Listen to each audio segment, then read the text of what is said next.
Alaric, she's covered in cuts and bruises. Who the fuck would do that to her, and why do I have this overwhelming need to find them and end them slowly and painfully? She's a tiny waif of a thing, thin and frail. Only the worst kind of bully would do that to someone like her. Tell me who hurt you, sweetling. I don't mean to growl, but I can't help it. I'm not a soft man. I'm used to commanding respect, not coddling little omegas. But she doesn't seem put off by it. In fact, she appears to ignore it completely. Who didn't? She shrugs like it's no big deal. Here, I brought you some food. It's not much, but you need to keep your strength up. She chatters away, unwrapping her little bundle and presenting it to me like a sacrificial offering. She doesn't seem affected at all by her injuries, though I can tell by looking at them that they must be painful. It's almost like she's accustomed to this kind of abuse, and I don't like it. I don't like it at all. I asked you a question, sweetling. I expect an answer. My tone is firm, broking no argument, but I manage to keep my aura in check. I'm not used to being defied or ignored. She sighs, exasperated but resigned. The beta's daughter hates me. Well, everyone hates me. But she detests me more than the others. She makes it her mission in life to hurt me when no one is looking.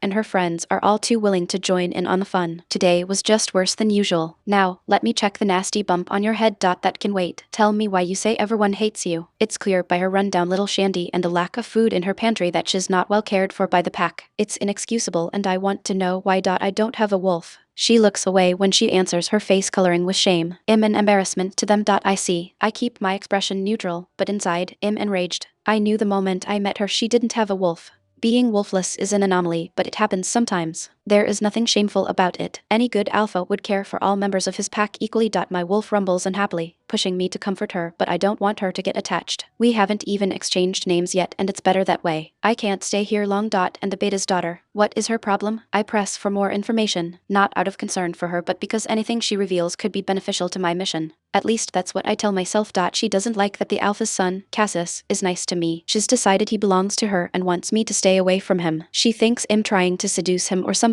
Which is ridiculous. She wrinkles her nose adorably. I can barely speak around him. I get all tongue-tied when he's around, hardly seductive behavior. And it's not like he'd seriously consider someone like me anyway.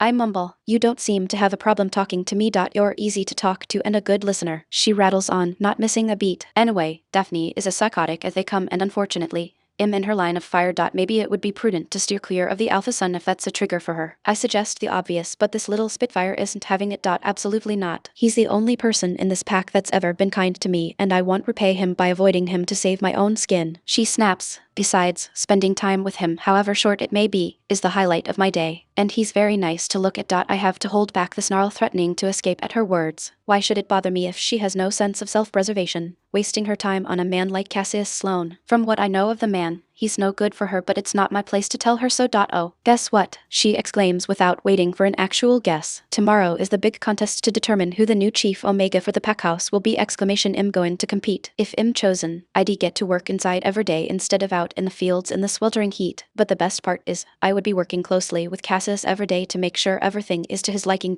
We'd be spending lots of time together, choosing menus for pack dinners and going over his schedule, making sure he has everything he needs for meetings and such. It would be a dream come true for me! This time a growl does slip free. For some reason, the thought of her spending time with that man annoys the shit out of me. I really need these wounds to heal soon so I can be on my way before this little Omega really gets under my skin. She flinches slightly at the sound, and I feel guilty for scaring her. I'm sorry. I won't hurt you, little one. I know. I'm not scared of you. You're my friend, she says confidently, offering me a radiant smile. She helps me lean forward and cleans the wounds on my back, her touch patient and gentle. I've noticed she hums while she works, and the sound soothes me as I breathe through the pain. But something about what she said is nagging at me. I'm happy to be your friend, sweetling, but you shouldn't trust so easily. You don't know me that well. If I were someone else, you could have been in real danger. I would think your pack has taught you that lesson well. And if I'd let them break me, if I closed myself off, suspicious of everyone instead of choosing to look for the best in people, you wouldn't be alive today. She pushes back, her lips turning up in a challenging smirk. As much as I love a good challenge, I let the comment go. I have a job to do, and bantering with a pint-sized Omega is not part of the plan. I need to focus my energy on healing so I can move on. But a tiny ounce of guilt pricks at me when I see her face fall at my obvious dismissal. Why do I get the feeling this tiny little wolfless Omega is going to be the death of me?